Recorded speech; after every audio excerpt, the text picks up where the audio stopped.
walkie-talkies or other noise-generating devices. Our program is being live-streamed via our YouTube channel. This means that if you are unable to attend any of our Sunday programs, you can visit our channel to watch at a more convenient time. And now that I've reminded y'all of that, let me make sure I turn my phone off, okay? Do we have any announcements for the congregation today? I know CUUPS, the Covenant of Unitarian Universalist Pagans, had our first meeting, I think 2 weeks ago, and we will be having monthly meetings starting in August on the new moon. So it'll go in the calendar for us, and also we'll announce it the Sunday before our meeting. We're going to meet, the day will vary because we're going with the new moon, so we'll have to make sure that we get that information out there for people. Anything else? There is new items in the blessing box outside. So if anybody is in need, please feel welcome to take what you need. If you have items that you can donate to the blessing box, it would be very appreciated.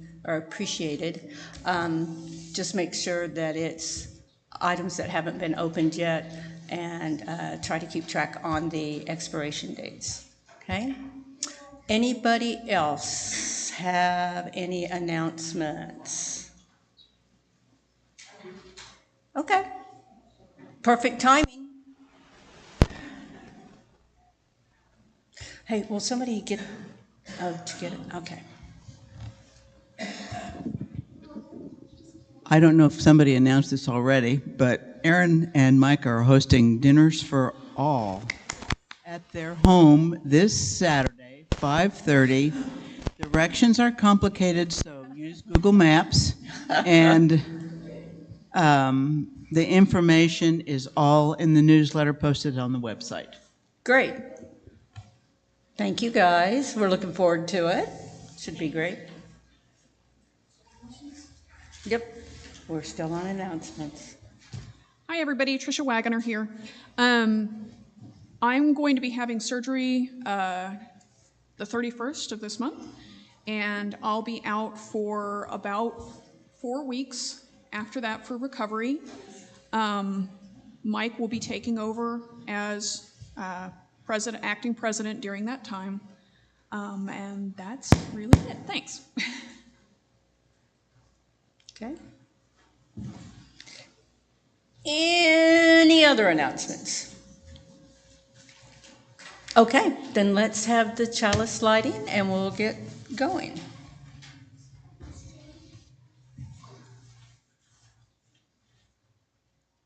Sure.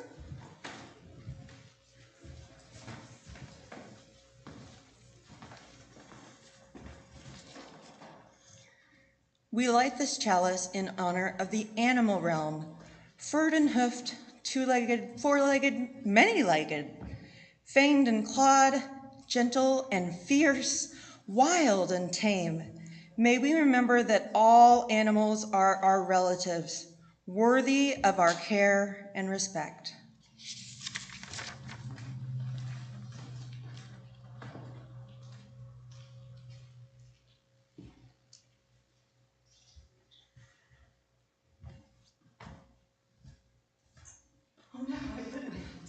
That's okay. We can get it back up.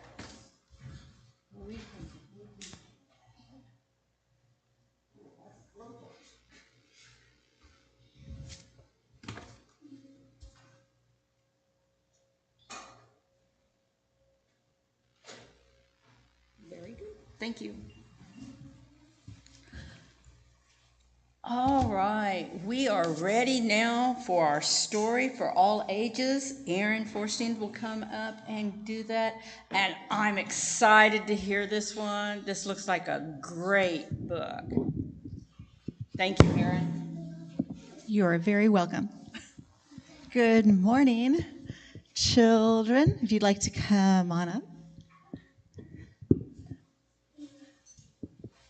This is a really good story. It is called Our Animal Neighbors, Compassion for Every Furry, Slimy, Prickly Creature on Earth, by Matthew Ricard and Jason Gruhl, and illustrated by Becca Hall.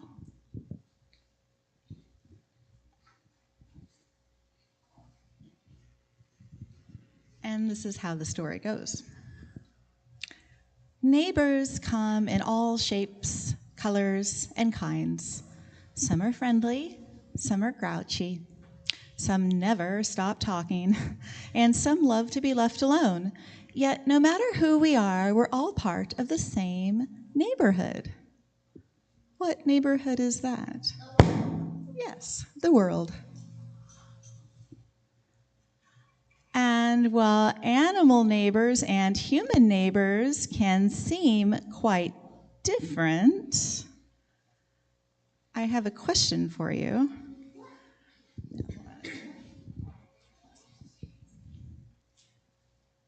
Are humans animals? Yes, we are mammals. Yes, very good. We're still animals. We have different skills that help us survive, like intelligence, sense of direction, using tools, night vision, sonar. I wish I had sonar. Counting, strength, shape-shifting. Ooh. You want to be a shapeshifter? What would you shift into? A chicken or a fox. Yes, that would be fun. I might shift into a bird so I could fly. Yes. We have wildly different likes and needs. Swimming, though some people don't like to get wet, and some animals don't like to get wet, others do, like frogs. Climbing. Who likes to climb? Me too. Oh, fun. And we feel at home in very different places. See how some different types of animals live in the city, like people and birds, pigeons. There's a dog, raccoons, cats, yes, squirrels. There are other animals that feel more at home in a forest, people also, and other types of animals. This looks fun. Would you like to live in a forest? Yeah. It does look like a rainforest. It's very lush and green.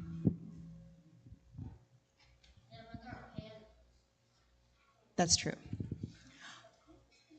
Would you live in the ocean? Yes. Oh, yes. It would be harder for humans to live in the ocean because we can't breathe underwater, but you can actually, like you put a cup underwater and there's air still inside it. You're right. Or we're a scuba tank, or maybe we have oxygen in a living place underneath the water, or we could live on a boat.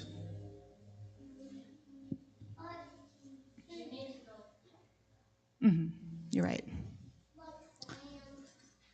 We all belong in this big, beautiful neighborhood called Earth. I like that picture. In fact, you have more in common with your neighbors than you think. We all need food and water, health and rest, clean air and shelter. We all enjoy family and friendship, home and work, communication and play. And whether we have hands or hooves, skin or scales, no one wants to be trapped, hurt, or used, or feel angry, sad, or afraid. Do you like to feel afraid? No.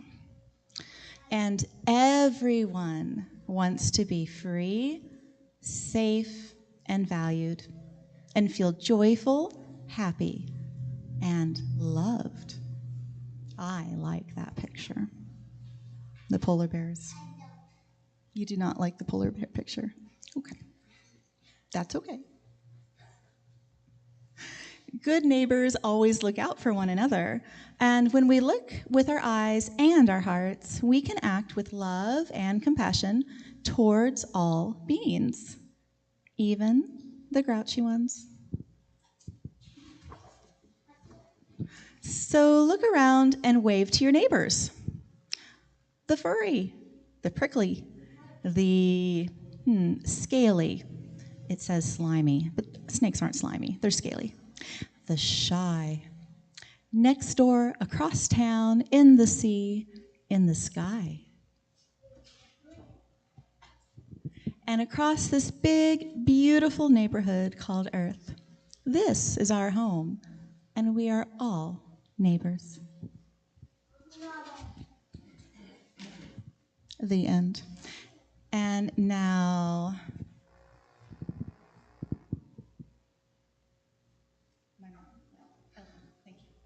Eldon will take the lantern and lead us out.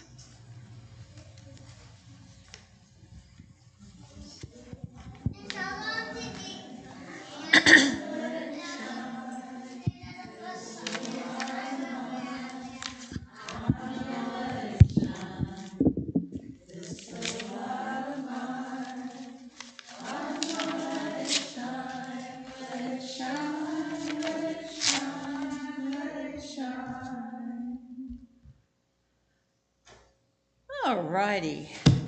That was a good story. Next, we have any joys and concerns. Do we have any of those? I know I have a joy. Tessa, my little furry companion here, has a birthday this week. She'll be 8 years old, so that's my joy. I'm very happy to have her.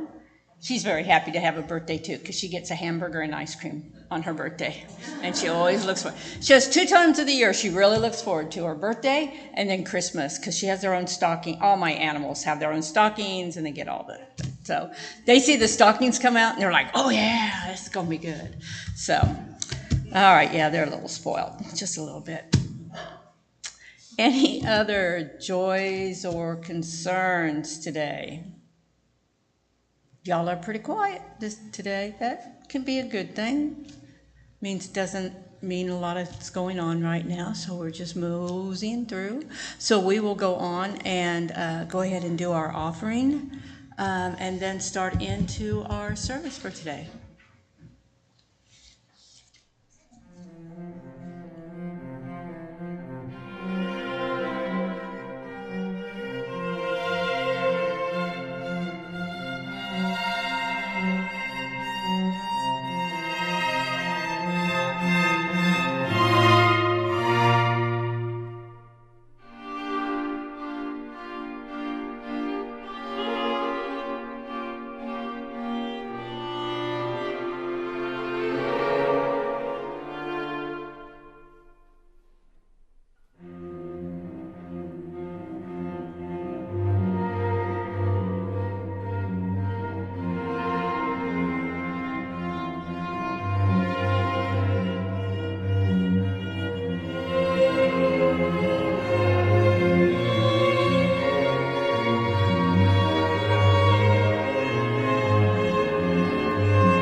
That's the end of that.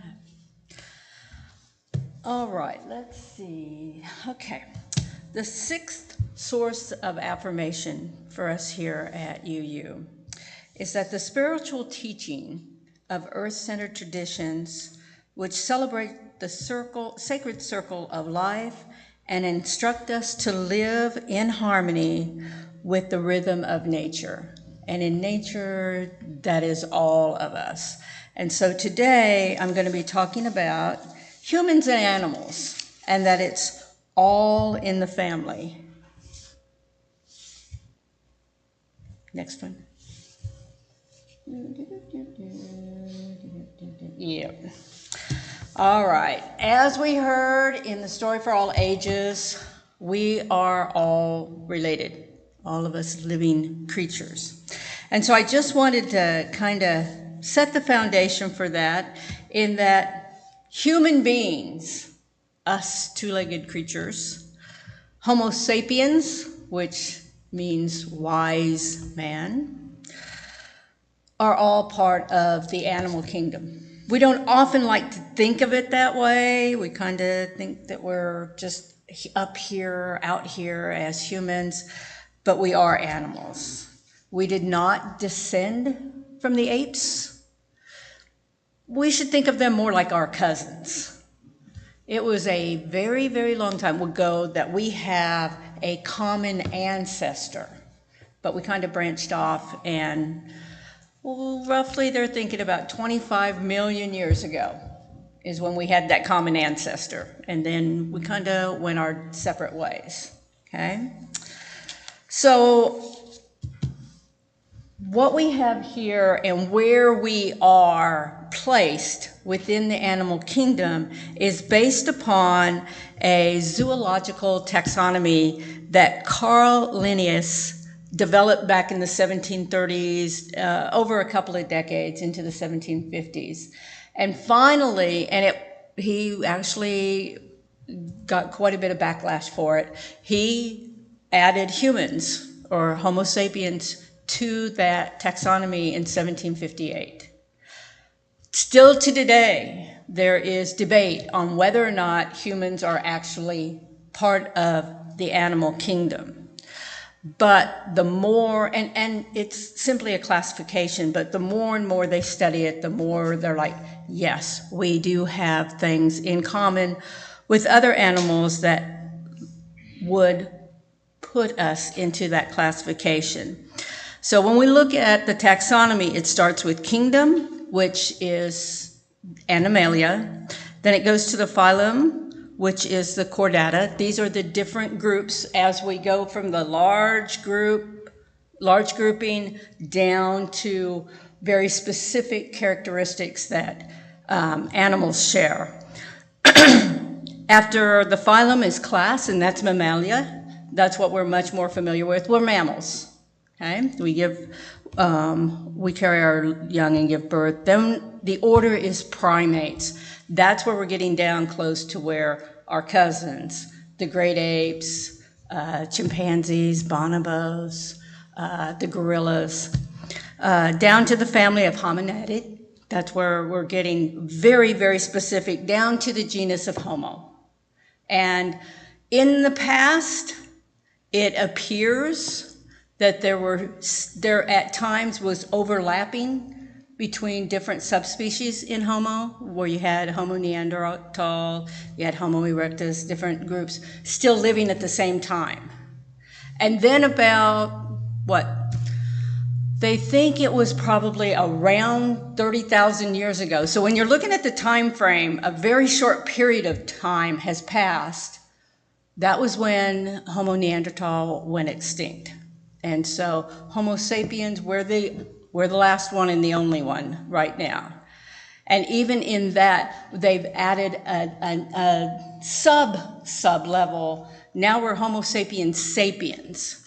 And that is because you've had others start to be identified, other Homo subspecies being identified. As we gain more and more knowledge, we find out, oh, there were more of us closer than like with the great apes, but no longer in existence. And they actually, just on a little side note, they're actually starting to think that maybe some of these extra subspecies that they're identifying really are no more different than what we see today as race, that different geographical locations have people developing a few different physical characteristics. And so there may not be all these subspecies. It may just be variations on a theme, okay? So that puts us here, and that puts us within the animal kingdom. So let's move on to the next one.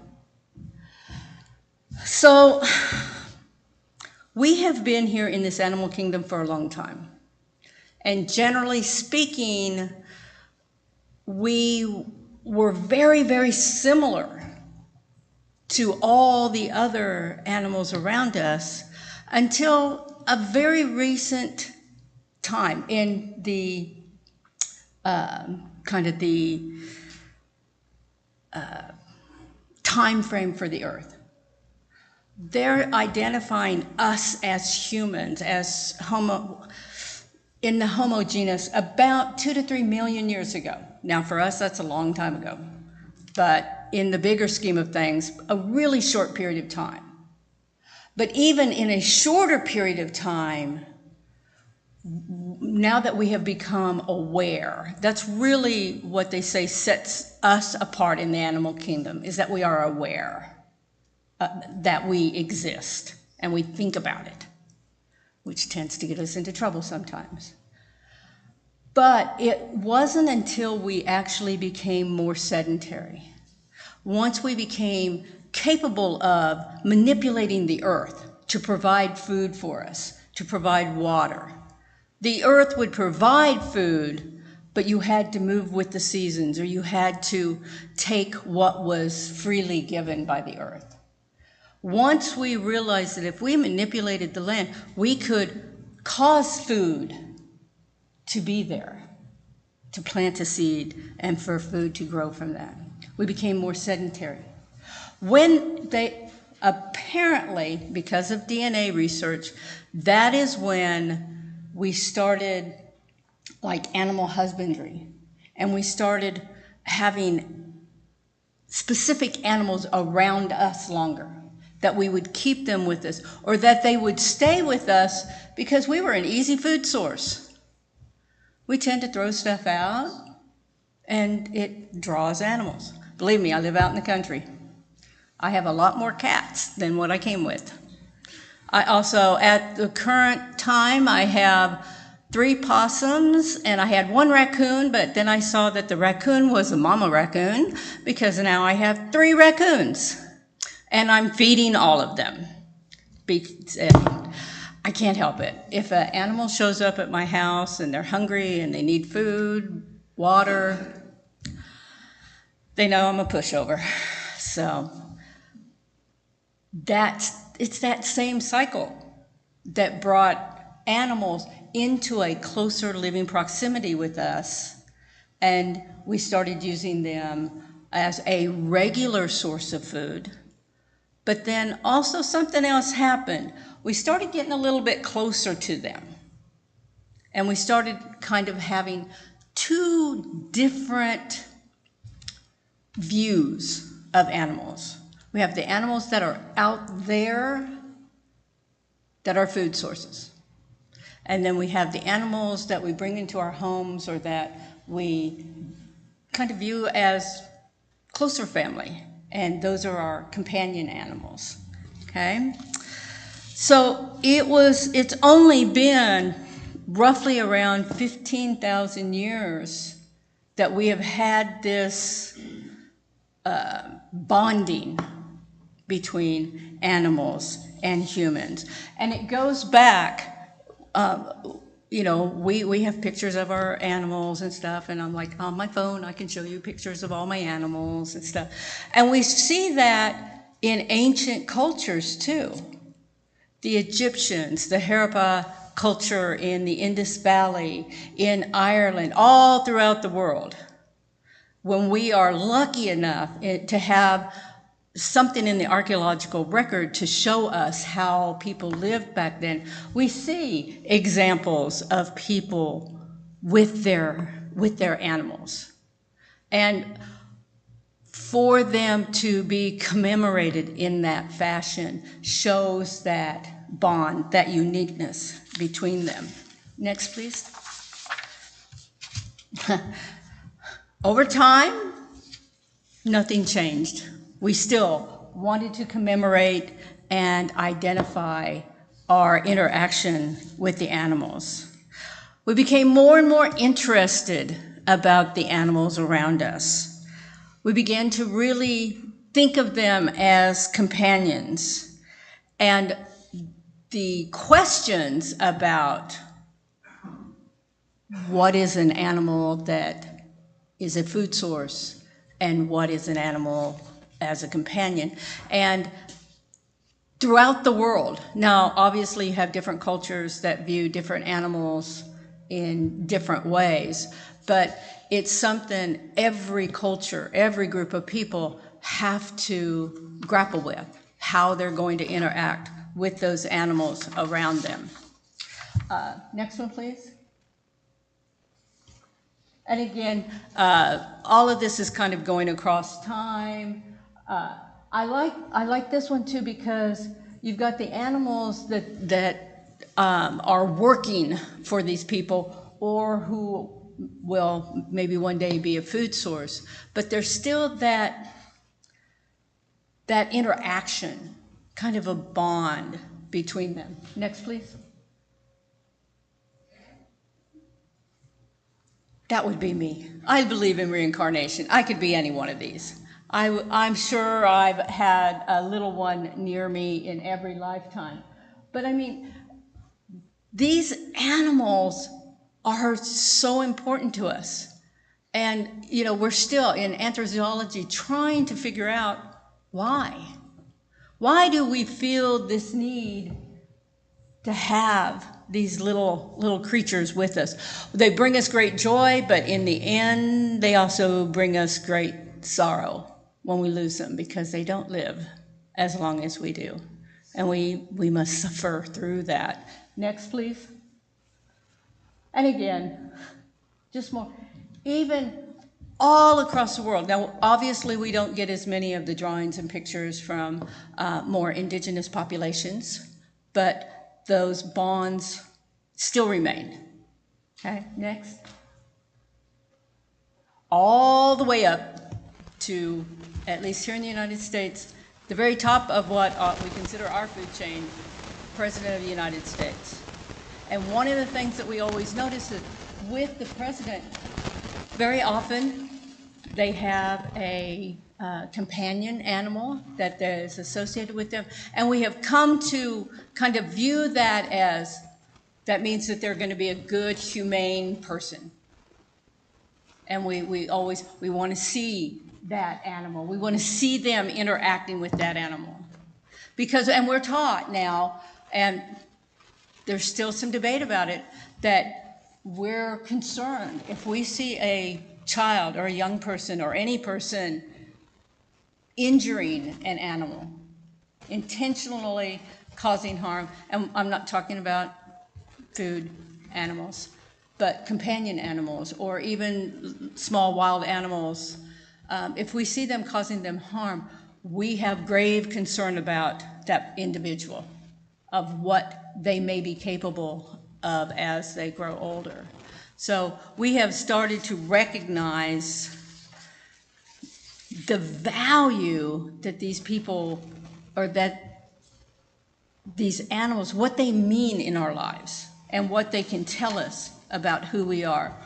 So if this shows that the leaders of our country are good people because of their interactions with their companion animals. Jake, next one.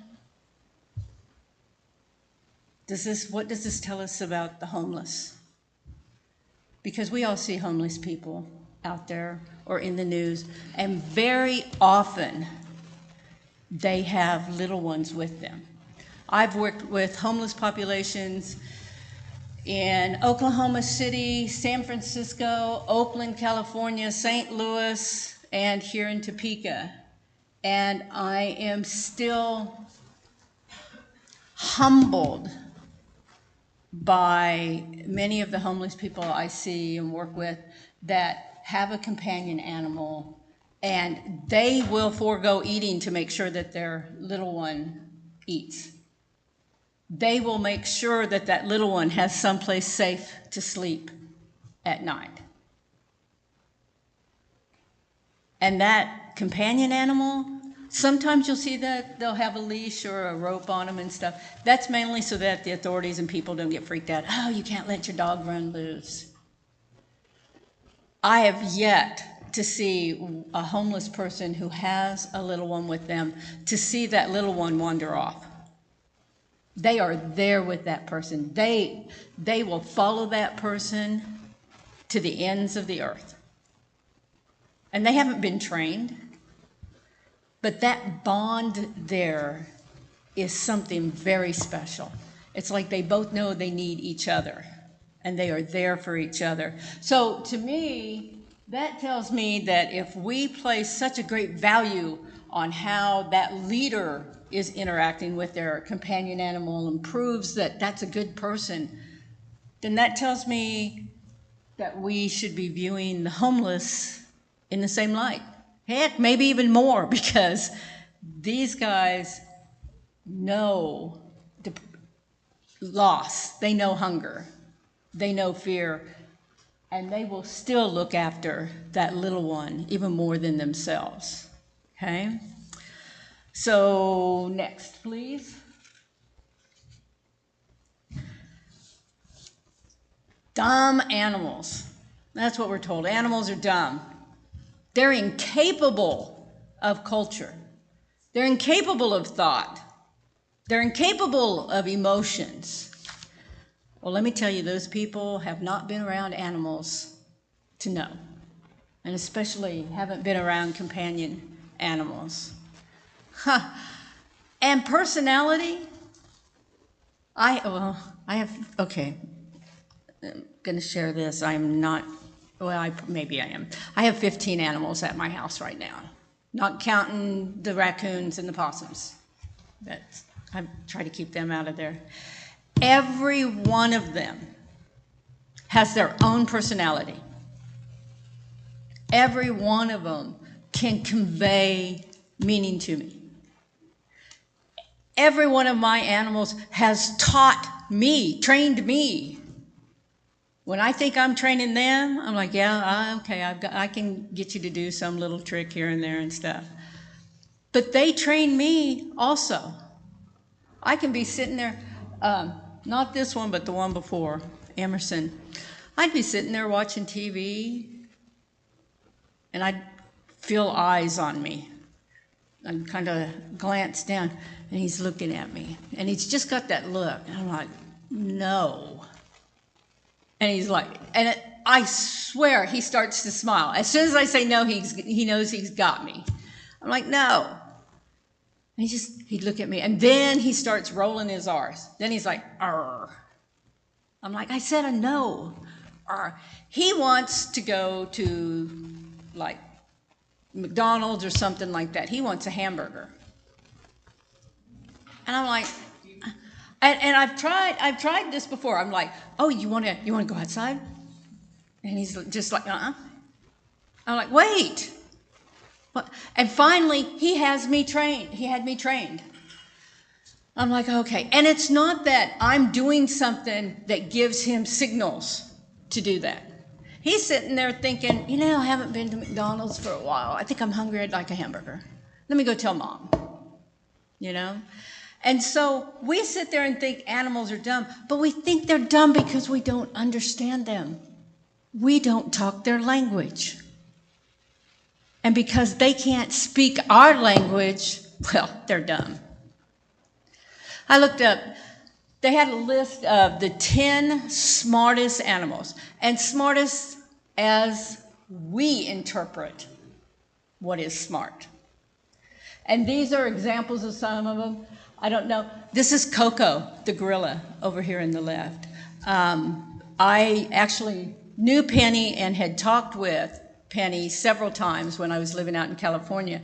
And I actually had her ask, because Coco learned 1,500 different signs that she could communicate with you. And so I was working on my dissertation about cemeteries and death. And so I got a hold of Penny. I said, hey, would you do me a favor? Would you ask Coco a couple of questions for me? And she's like, sure. I'm like, okay. My first question is, ask her, what is death? So we're talking some pretty serious stuff.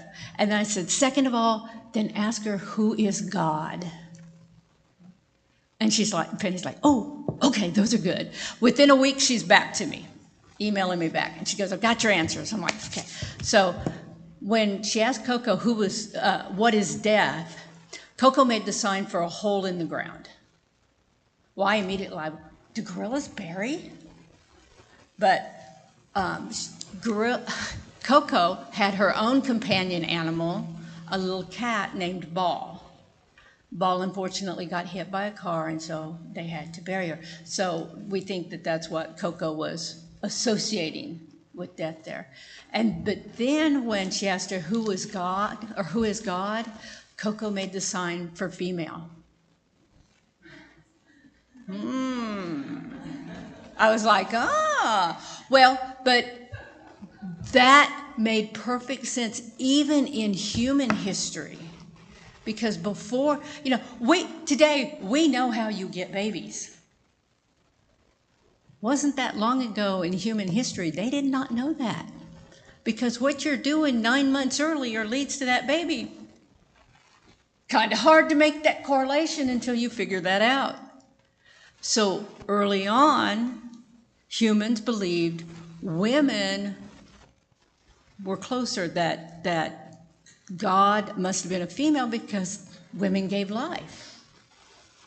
Once they figured it out, then it was like, oh, okay, we both play a part, so let's change that. But does that not make sense that a gorilla who is still learning, still developing, would still have that concept?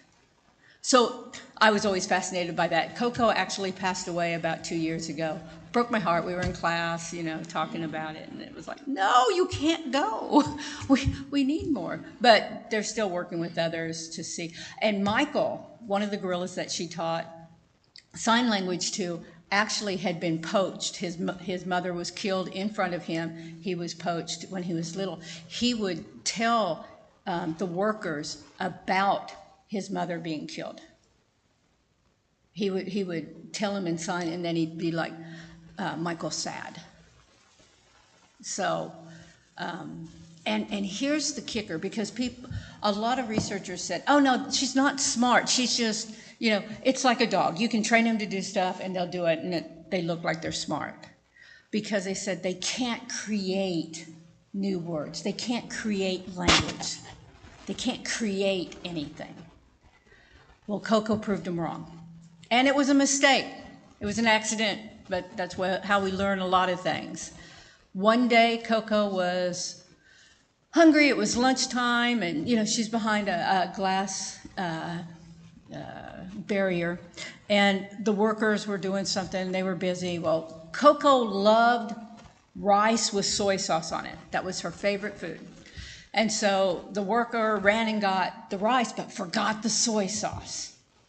And so gave Coco the rice, and Coco's like, well, that's just rice. We all know rice by itself, not that appealing.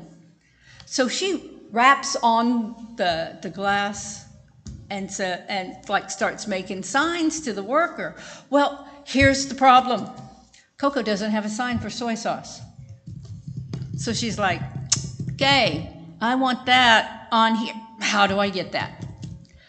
So Coco put two words together. She made the sign for rice, and she made the sign for liquid. She wanted the liquid that went on her rice. It's called agglutinating. It's what we think the earliest human languages did, was you take a word, take another word. It's what Germans still do. Take a word, take another word, put them together, and the word can get super long, but you're giving new meaning to it. That proved that Coco could think and could create new meaning. Boy, for some people, she's like, wow, mind blown. But there's still debate about it, because there are so many complications that come into play when you assign intelligence to other animals, okay? So just some of them, the dolphins, pigs, octopus. Did you know that an octopus is actually quite intelligent? The crow, ravens, elephants, and obviously our little 99% sharing DNA with the chimpanzees. I don't have a picture of a whale up here, and a whale was not included in that list of the 10 smartest animals. And I was really surprised when I saw that, because whales have songs like that will go on for 2 and 3 hours, where they're not repeating the same stanza, anything like that. It's like a language that we can't understand. We've been trying. They've got them on computers. They're trying to figure out what it is, but we still don't know. So they're not intelligent, because we can't figure it out. And I'm sitting here going, I would think, here's these whales, they're making all these long journeys and going all these places in the ocean. They probably have some fascinating tales to tell. So I'm sitting there thinking, when I think of like a humpback whale singing their song, I kind of equate that maybe to the Iliad and the Odyssey. These grand epics that were passed down orally for at least 500 years before Homer finally wrote them down in the 800s. Maybe that's what the whales are doing. They're telling stories about what they've seen on their travels and stuff, but we don't know that because we can't understand them. Okay, next please. And how often have we heard of an animal saving a human's life? There's stories in the news all the time. There was a fire, the animal went and woke up everybody, or a little kid got lost in the woods, and when they found him, there was a dog or some creature laying next to him, keeping them warm so that they don't die. As humans, we tend to think of ourselves as being top of the food chain and always the smartest one. And I think sometimes we don't like to share that, And then we also do have the issue, if animals are sentient, if they think, if they care, if they have emotions, if they have fear, if they have joy, and you can't tell me at least companion animals don't have joy, because when I've been gone out the door for 5 minutes and I walk in, they are all excited to see me. Probably because I'm going to feed them, but there's still joy there. We get excited about food too. The St. Bernards that will go out and find people out in the mountains, the dogs that dig people out of avalanches. Next, please. The service dogs, the cadaver dogs. I worked the Oklahoma City bombing, and the dogs were vitally important to us to make sure that we could find everybody and get them out of there. And these dogs will work until their paws will be bloody as they're digging, they're pulling nails off, they're cutting their feet, and the trainers literally will have to pull them off because they're doing their job. They know there's something there, and they're gonna find that person. Next slide, please. And this is another way that we thank them for that. We train them to go out and hunt for mines, or we use them to set mines. This is one of the ones that kind of bothers me.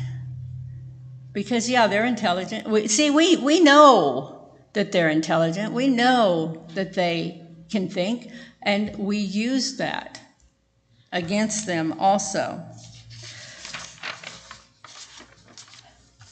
Next slide, please.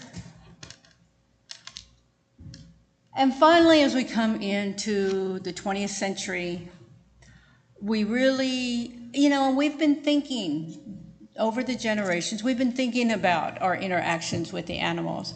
And we get into the early 20th century and you start getting a different mindset. You start getting people, and I shouldn't say that. That's being kind of myopic too. There's many of the major faiths in the world that have been in existence for thousands of years who also believe that all life is precious, and so they are vegetarians. Some, the Jains, go even further. I mean, you cannot kill anything that lives. These guys are like protesting, killing animals for food, any kind of testing. Next slide, please. The testing, the keeping animals in cages simply to fatten them up for slaughter. I actually worked at CAMI, the Civil Aeromedical Institute down in Oklahoma City when I was very young. And luckily, they had stopped animal experiments there at CAMI before I started working there. But when I went into the physical anthropologist's office, there were still remnants of it. He still had jars of brains and stuff up on the shelves from what they would do at CAMI was they were doing experiments on how to keep us safe or safer in a plane crash. Let's move on to the next slide. And what they had done in the past is they would strap chimpanzees into a little cage, and they would ram it at 70 miles an hour into a brick wall to see the damage that was done to the brain. I'm like, okay, good thing I wasn't working here then, because I probably would have been in prison, because I'd have been breaking the chimpanzees out and we'd have been running for the hills. But they had evolved into using test dummies. I was only there for about 5 months, and then I got a full-time job somewhere else. And so they gave me a going-away party. I think they liked me. We had a really good relationship. But at the going-away party, they had just gotten a new test dummy. And they're like, Robin, we like you so much, and we want to remember you. So we're going to name the test dummy for you. I'm like, oh, thank you. And then I started thinking, I'm like, I don't know if that's a good thing. You're going to be ramming that test dummy into that brick wall at 70 miles an hour. But I'd rather they be doing it to a test dummy named me than to the other little critters. So there are a number of different types of vegetarianism. The ovo-lacto-vegetarian is they won't eat anything that has a face. Okay, so they'll eat eggs, they'll eat cheese, they'll eat animal byproducts, but not where the animal has to be killed. And they'll try to be very, they don't do leather in their shoes, stuff like that. They'll try to be very cautious of where their food comes from too, so that the animal's not being mistreated, all of this stuff. So then there's vegan, which they will not eat of any animal product whatsoever. And I have struggled with that, being pagan and knowing what I know about animals and humans and everything. And I actually went ovo-lacto vegetarian for 3 years. And I was much more comfortable with myself because of that. Then I wound up having some health problems. And I went to the doctor, and he goes, and he just kind of shook his head. He goes, you can't do it. I'm like, what do you mean? He goes, you've got to put meat back in your diet. Celiacs, I don't absorb protein correctly. And so he goes, plant-based products just is too different. You've got to have that. And I'm like, I was crushed because I was like, some people go vegetarian for one reason. I did it morally because of the animals. And so I'm like, so I put chicken and turkey back in. So that's all I eat. But it still bothers me, even when I eat chicken. I'm going to move on because otherwise I'm going to get weird about it and I'm going to get teary. So we have a real conundrum when it comes to animals and our relationship as humans. You know, we have the animals that we deem food sources. We have other animals that we deem companions, that we would die for. And it's very cultural, because there are cultures that would think Tessa's got a little bit of weight on her. She'd be kind of tasty, because fat does make it a little bit tastier. And I would have to hurt somebody very badly. Not that I condone violence, but she is my companion animal. And we think of them differently also. Next slide, please. We love our animals. And what starts to happen is we will identify them as, where's my notes? We will identify them as fictive kin. Now, when I'm talking about fictive kin, we've all heard of godparents. You know, and that special aunt or uncle that has they're given the title of aunt or uncle, but they're good family. They're good friends of the family. They're not related by marriage or by blood, but they're family. We have now designated our companion animals like that. I'm her mom. Tina is Mama Tina. And I can say, hey, go get Mama Tina. And she'll go try to find her. We talk about them as our sons and daughters, and they have become family. And we have given them that status. So often when we call them our sons and daughters, it has profound effect on us, because we are parents then, and we are going to lose a child. We are probably going to outlive that child. And one of the things that I do, Jake, go ahead, next one, is I spend a lot of time in cemeteries, because that was my academic research area, is the culture of cemeteries. Next one.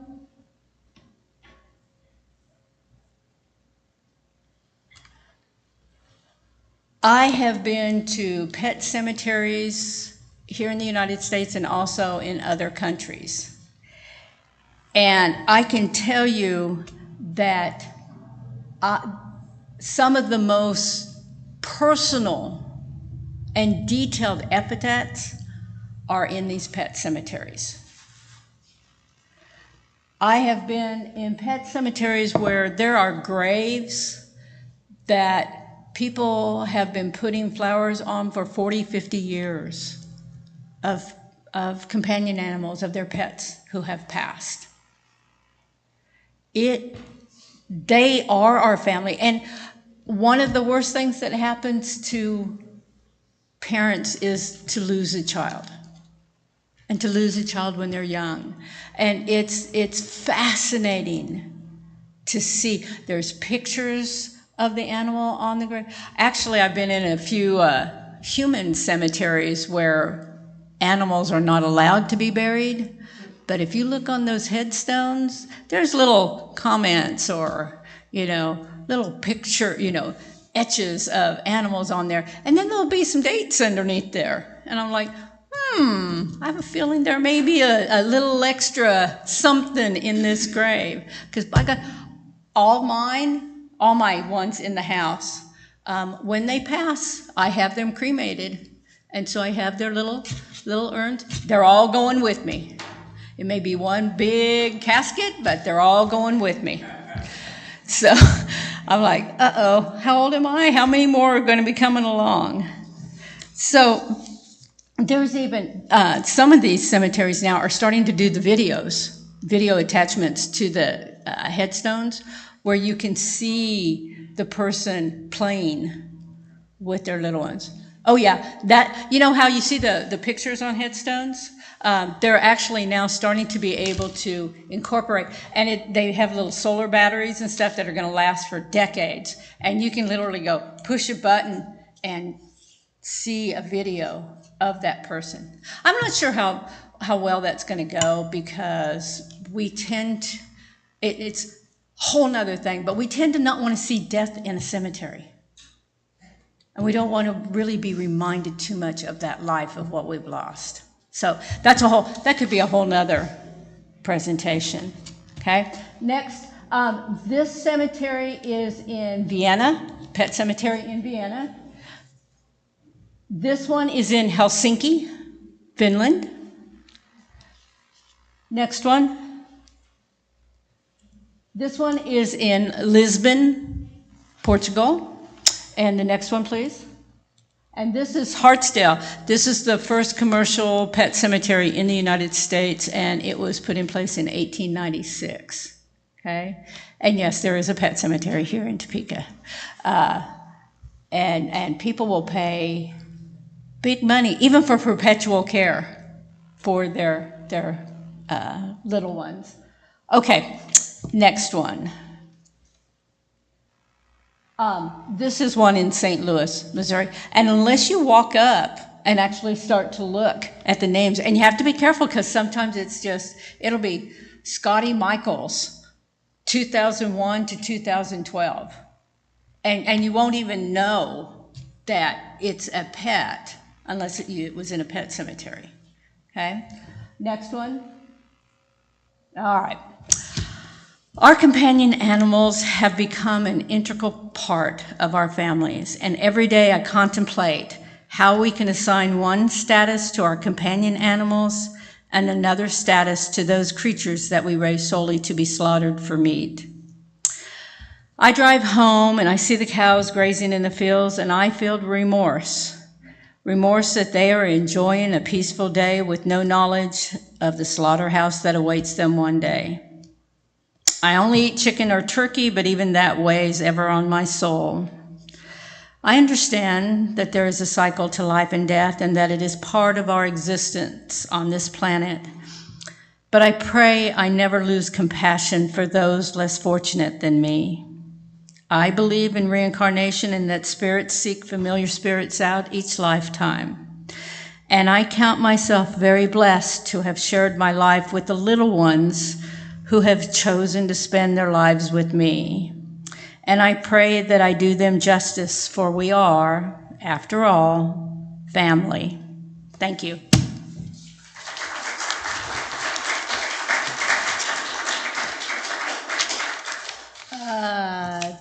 Community dialogue, if anybody has anything they would like to share. Any cutes? Yeah, it's a cow. Huh? Yeah.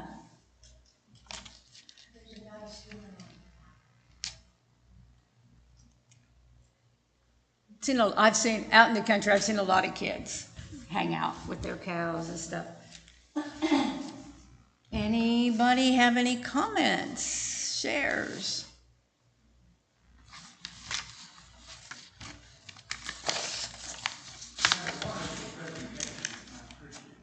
Thank you.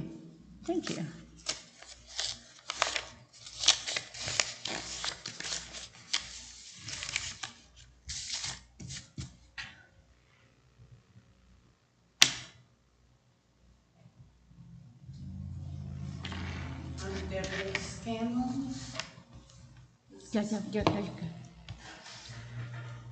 And I thought about my cat. At one time, she was so sweet. And anyway, she played the piano. She walked on it. And anyway, I think it was my son pointed out that she not only played the piano, but she used it to communicate which door she wanted to go out. She would go up the scales, and that meant she wanted to go out the front door, and she would walk down the scales, and that meant she wanted to go out the back door. She trained you well. Yes, and it was so amazing that she had me figured out Yeah, before I had her figured out. yeah. Thank you. You're welcome.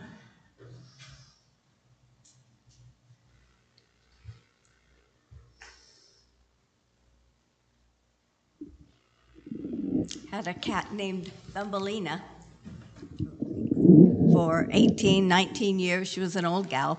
And one day, she got out, and there was 3 or 4 dogs around, and so they, got her pretty good. So we had to have her put down. That was sad. But the next night, she came to me in a dream telling me she was okay. And it's like, okay. Yeah, So yeah. that's cool. Yeah, when I got Tessa here, I had just lost Emerson, and I was devastated. And so I drove to Arkansas to get another little schnauzer. And as I was pulling into the place, I was kind of teary because I knew it was moving on.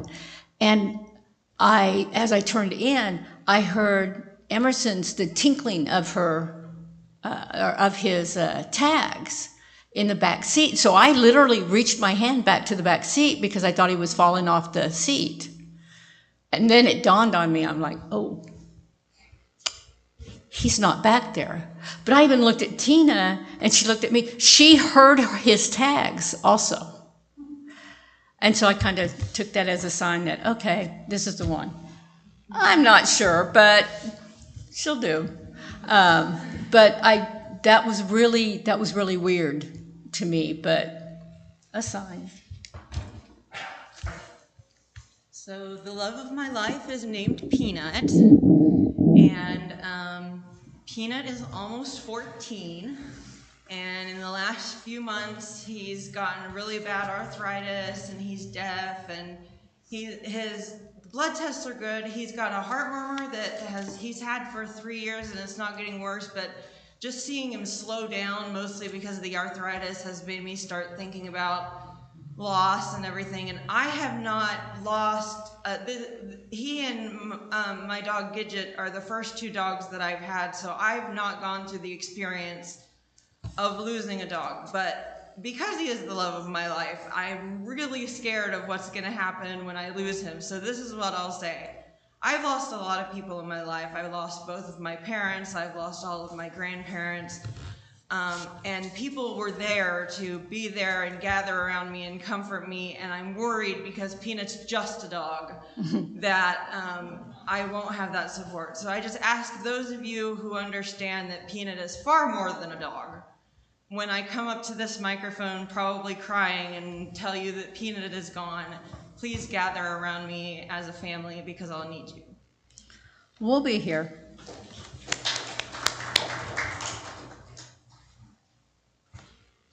It's a good thing we love them so much.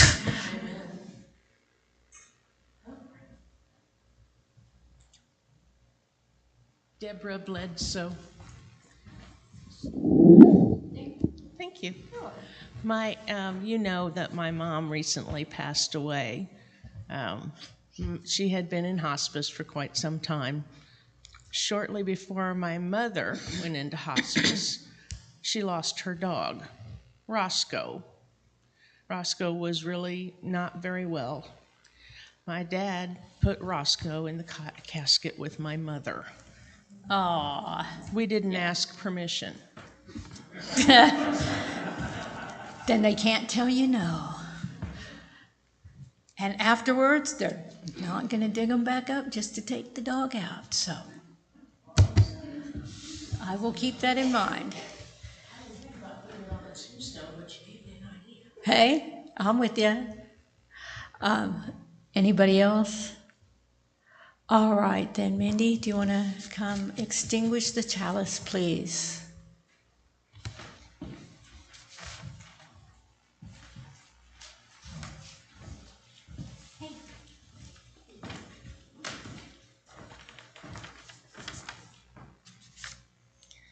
Protect and bless all beings that breathe.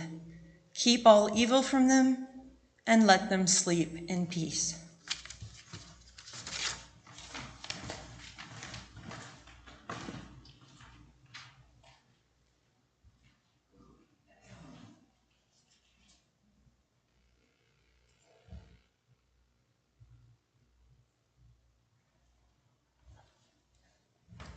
Thank you.